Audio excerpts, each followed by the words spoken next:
8वां number सवाल में दे रखा है, समांतर सीढ़ी 2, 5, 8, 11 के प्रथम पद 20 पदों का योग ज्ञात करें। तो 20 पदों का योग ज्ञात करना। सबसे पहले यहाँ पे लिखते हैं अपन 8 और एपी का सीरीज दे रखा है, क्या दे रखा है 2, 5, 8, 11 और ये कहाँ तक जाएगा 20 पदों का योग ज्ञात करना। मतलब यहाँ 20 पदों का योग ज्ञात करना है। ठीक है, ये 20 तक लिख दिए। ठीक है, अब यहाँ पे देख लीजिए ए बराबर क्या हो जाएगा 2 हो जाएगा। अब डी बराबर क्या हो जाएगा, डी बराबर क्या जानते हैं A2 माइनस का A1। ठीक है, तो डी बराबर निकल गया A2 क्या 5 अब माइनस का 2, तो डी बराबर क्या निकल के आ रहा है 3। तो ये बिल्कुल समझिए। ठीक है, इसको ऐसे कर दिए ताकि दिख जाए हमको अच्छी तरह से। अब एन बराबर क्या दे रखा है भाई 20 दे रखा है, एन बराबर 20। तो हम लोग को निकालना है किसका योग निकालना है, 20 पदों का योग निकालना है। ठीक है, तो यहाँ पर लिखेंगे एस एन बराबर, योग निकालने के लिए सूत्र क्या जानते हैं एस एन बराबर क्या जानते हैं n/2 into 2a plus into n-1 into D. ये सूत्र जानते हैं। यदि आप लोग को याद नहीं होगा तो लिख लेंगे, एस एन के जगह पर हम लोग 20 लिख देंगे और यहाँ पे एन है तो यहाँ भी लिखिए 20 बटे का 2 और यहाँ पे है 2। ए का मान हम लोग ऊपर ज्ञात किए हैं 2, तो 2। ठीक है, एन का मान 20 माइनस 1, डी का मान 3। ठीक, कोई दिक्कत नहीं, यहाँ तक हल हो गया। चलिए S20 बराबर काट दीजिए, 10 दूना 20, 10 यहाँ पर आ गया 2 दूना 4, हल करते जाइए, यहाँ पर आ गया 19, ये इधर बच गया 3। ठीक, कोई दिक्कत नहीं, हल हो रहा है। अब यहाँ पर देख लीजिए S20 बराबर लिखेंगे तो यहाँ पे एक चीज़ और कर लेते हैं, 10 है तो 10 ही रहने, यह प्लस है, सॉरी यहाँ प्लस छूट रहा था, प्लस लेना है। ठीक है, 10 है 10 दिए। अब यहाँ आप देख लीजिए 4 प्लस, अब 9 दिए 19 दिया 57, इसको ये दोनों गुना होगा तो 19 दिया 57। ठीक, एक लाइन और, कोई दिक्कत नहीं 10, तो यहाँ आप देख लिया जाए 57 और 4 कितने हो जाएगा, तो कहेंगे सर 61 हो जाता है। तो S20 बराबर निकल के आ जाएगा, यहाँ पे देख लीजिए ये दोनों गुना हो जाएगा 61 गुने 10, 61 गुने 10 तो मतलब 610। तो ये आपका आंसर हो गया। चलिए अब हम लोग देख लेते हैं 90 नंबर सवाल। 90 नंबर सवाल दे रखा है यहाँ पे फ्रेंड्स, आप लोग अच्छी तरह से देखेंगे। उस समांतर सीढ़ी का पदांतर ज्ञात कीजिए जिसका 11वां पद 38 है। चलिए 9 नंबर लिखेंगे, 11वां पद बराबर 38 और तथा 16वां पद जो है 73 दे रखा है। सबसे पहले आप एक चीज़ क्लियर कर लीजिए, 11वां पद है तो 11वां पद को कैसे लिखेंगे, 11वां पद को लिखते हैं a + 10d। आप लोग ये अच्छी तरह से जानते होंगे, बराबर क्या हो जाएगा 38। इसको इक्वेशन फर्स्ट कर लीजिए।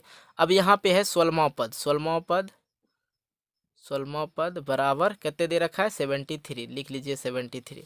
अब यहाँ पे 16वां पद को कैसे लिखेंगे, a + 15d लिखेंगे, ये चीज़ आप लोग जानते हैं, 73 बराबर 73 लिख लेंगे। ठीक है, अब ये समीकरण लिख लीजिए सेकेंड।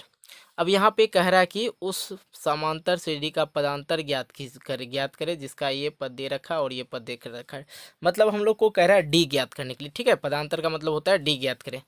ठीक, तो यहाँ आप देख लीजिए 2 समीकरण निकाल लिए हम लोग, तो यहाँ आप लिखेंगे समीकरण, देखिए समीकरण आप लोग को दिख रहा है दोनों, समीकरण 1 तथा 2 से, 1 तथा 2 से। ठीक, समीकरण 1 क्या है a + 10d बराबर 38। ठीक है, और दूसरा समीकरण है a + 15d बराबर का 73। ठीक, इसको कर लीजिए, जहाँ जहाँ प्लस है वहाँ वहाँ माइनस कीजिए और जहाँ माइनस है वहाँ प्लस कर दीजिए, तो ये ख़त्म। ठीक है, यहाँ पे देखिए इस प्लस वाले एक सिंबल को बंद कीजिए, अब ये वाला काम करेगा जो दिए हैं। ठीक है, प्लस है तो इसलिए माइनस दिया, अब माइनस प्लस, प्लस माइनस क्या हो जाएगा माइनस हो जाएगा, और माइनस करेंगे तो यहाँ पर आ जाएगा -5d बराबर। अब यहाँ पे इसको माइनस कर लीजिए, यहाँ 8 है यहाँ 3 है तो क्या हो जाएगा यहाँ पे 5। ठीक है, इसको माइनस कर लीजिए 35 हो जाएगा। ठीक है, तो ये माइनस में ही आ जाएगा, 73 में से 38 घटाएंगे तो क्या हो जाएगा 35 बच जाएगा। तो चलिए ये माइनस माइनस कैंसिल। ठीक है, और डी बराबर लिख लेंगे, ये डी इधर है, ये मतलब गुणाम क्या है 5 है, तो बराबर की साइड में भेजेंगे तो 35/5 हो जाएगा। तो डी बराबर निकल आ जाएगा 7 × 5 = 35, तो डी बराबर निकल गया 7। तो क्या हो गया, 9 नंबर का प्रश्न बन गया। बिल्कुल आसान तरीका से आप लोग समझ भी गए होंगे, कहीं कोई दिक्कत नहीं हुआ होगा। आप चाहे तो इसको पॉज करके लिख सकते हैं, नहीं तो आप लोग का मन मर्जी स्क्रीनशॉट ले सकते हैं। ठीक है, चलिए देखते हैं हम लोग 10वें नंबर सवाल। ये फ्रेंड्स, अब हम लोग देख लेते हैं 10वें नंबर सवाल। 10वें नंबर सवाल चकाचक दे रखा है, कहीं कोई दिक्कत नहीं, इसमें बनाने में कहीं कोई दिक्कत नहीं होगा। सबसे पहले समझ लीजिए, पी का मान ज्ञात करें। पी का मान ज्ञात करना है। यहाँ पे 3 बिंदु दे रखा है। ठीक है, 3 बिंदु दे रखा है। सबसे पहले बिंदु यहाँ पे दे रखा है, यहाँ से एक रेखा बना लेते हैं। इस तरह का सवाल है, सबसे रेखा बना लीजिए पी और क्यू।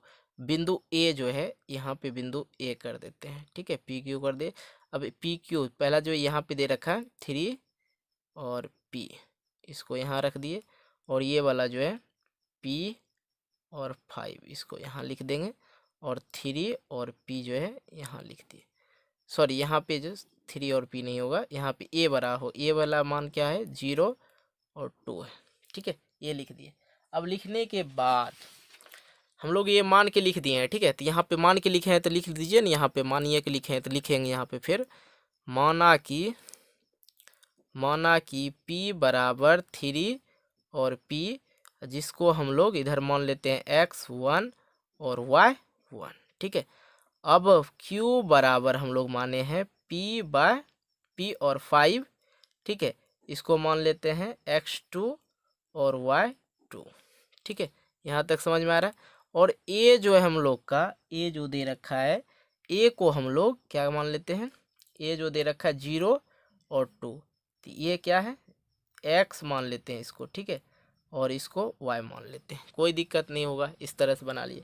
ये तीनों बिंदु जो है समदूरस्थ है, और कह क्या रहा है, इस तीनों बिंदु समदूरस्थ है। ठीक है, तो यहाँ पे लिखेंगे ये तीनों बिंदु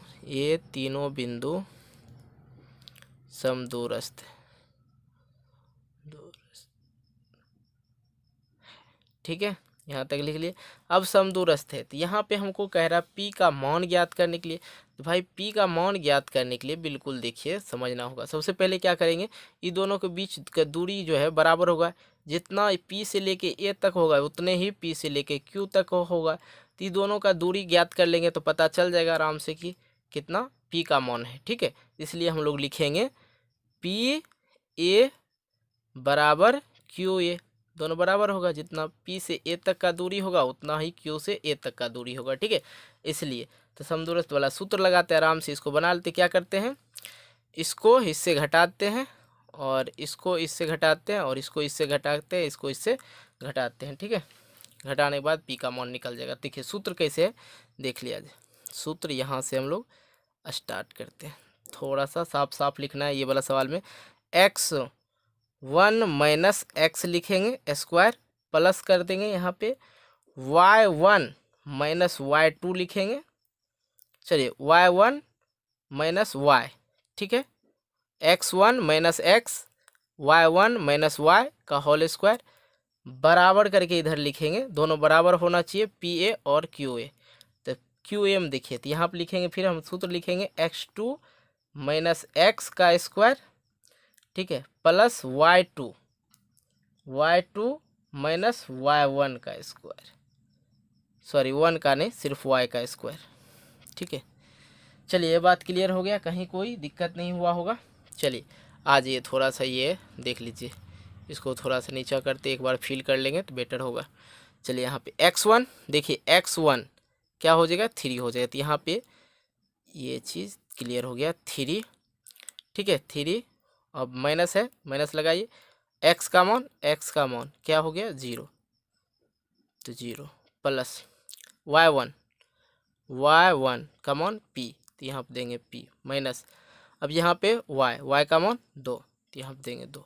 इसका होल स्क्वायर है, होल स्क्वायर खत्म, होल स्क्वायर दे दिया। अब यहाँ पे देख लिया जाए भाई, यहाँ पे देख लो, यहाँ पे थोड़ा सा रूट लगा दो पहले। x2 का मान P, तो लिखिए P माइनस x का मान 0, तो यहाँ पे देंगे 0 का स्क्वायर। ठीक है, प्लस y2 ये हो जाएगा 5, लिखे 5 माइनस y का मान 2, लिखे 2 का स्क्वायर।